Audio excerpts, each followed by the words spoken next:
Ayusin mo naman, hindi ganyan. Hello guys! Magandang gabi po. Ito po, ako po ay model ng lipstick ngayong gabi. Kaya panoorin nyo guys kung ano yung tsura ko before and after.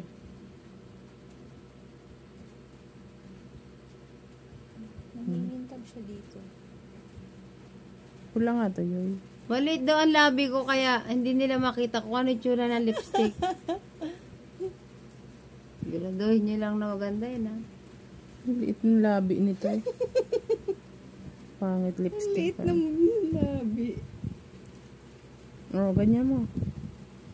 Hindi. Yan.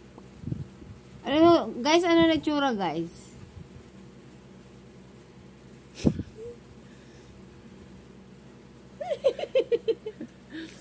Ang liit ng labi. Oh, maganda naman ah. Ano? Nangingintab siya in fairness. Yan. Kasi nilalapit mo, yung pores ng mukha ko, kitang-kita na, yoy. Kitang-kita, nakikita mo Kasi ba yung... maliit yung labi Imbis mo. na yung lipstick lang makikita, yung butas ng mukha ko, nakakasama na.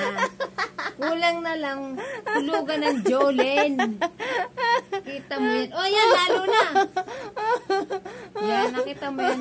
Okay na, babay na guys. Tingnan mo, husgahan nyo na lang kung maganda ba yung lipstick. Bye-bye. Okay.